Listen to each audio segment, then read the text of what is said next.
नमस्कार विद्यार्थियों, सुनीता अरोड़ा क्लासेज में आपका स्वागत है। विद्यार्थियों, आज मैं आपको कक्षा 8 संस्कृत रुचिरा का पाठ एक सुभाषितानी, इसके श्लोकों की व्याख्या समझाऊंगी। सुभाषितानी शब्द दो शब्दों से मिलकर बना है। सु प्लस भाषित। सु का मतलब है सुंदर और भाषित का मतलब है वचन, अर्थात सुंदर वचन, सुंदर और मधुर वचन। इस पाठ में विष्णु शर्मा का पंचतंत्र, नीति शतक और मनु स्मृति के श्लोकों को संग्रहित किया गया है, जो कि बहुत ही विचार करने योग्य है और जीवन जीने की प्रेरणा देते हैं। तो पहला श्लोक है, इसका पढ़ते हैं। गुणा गुणज्ञेषु गुणा भवन्ति ते निर्गुण प्राप्यम।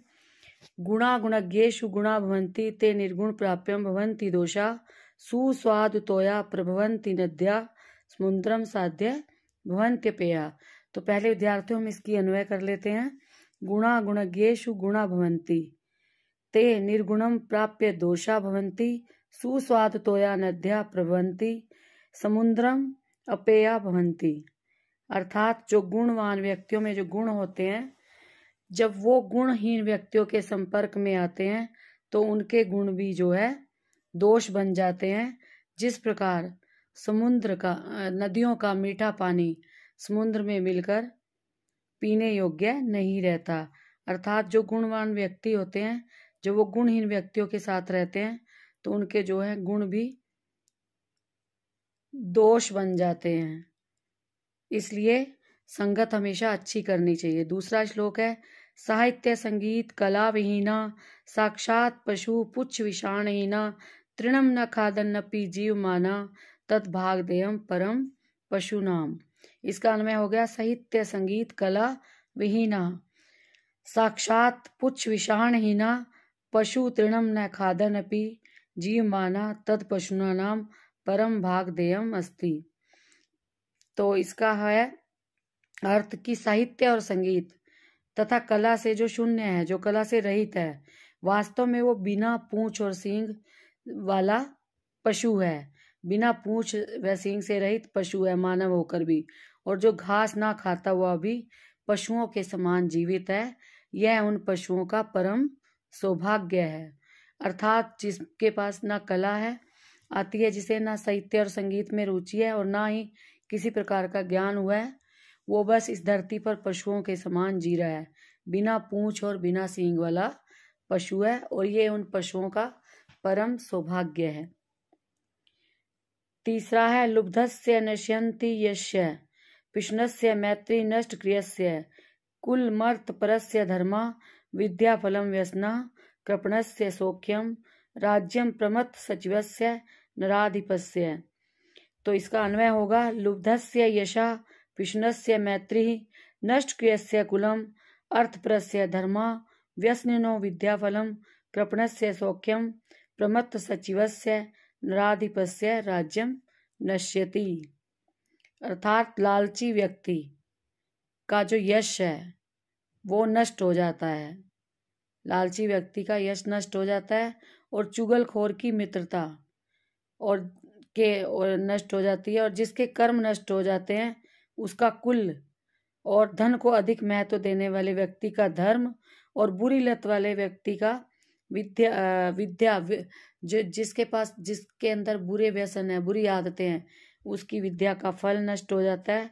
कंजूस का सुख तथा जिसके मंत्री चापलूस हो, प्रमाद से पूर्ण हो, ऐसे राजा का राज्य नष्ट हो जाता है। अर्थात लालची व्यक्ति का नाम खराब हो जाता है। चुगलखोर की से मित्रता नहीं करनी चाहिए।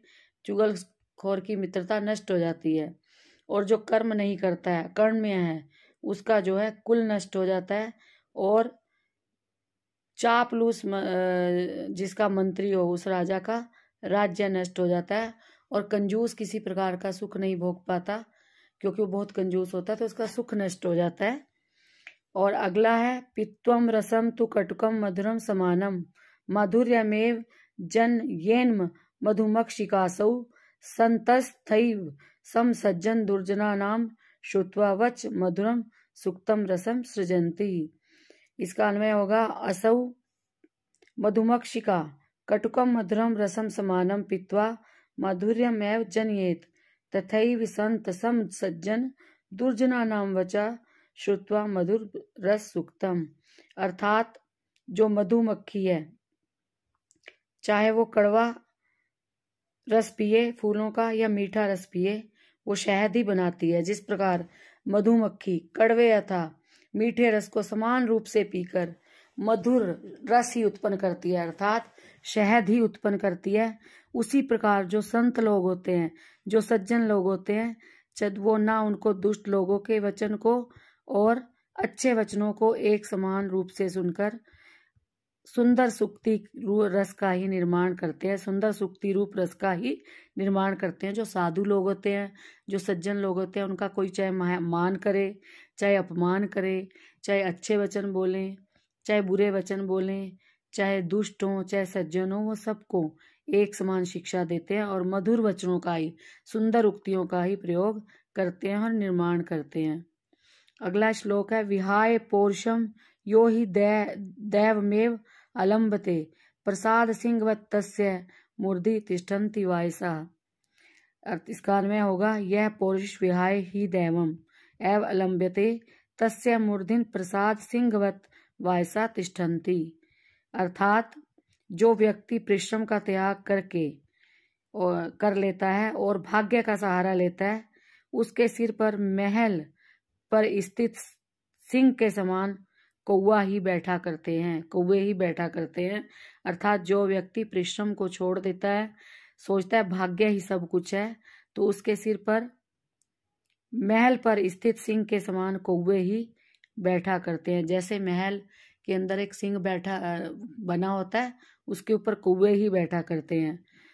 अगला है पुष्प पत्र फल छाया मूल विलक्ल दारुभई धन्या मरीरूहा येषाम विमुखम यान्ति नार्थिना।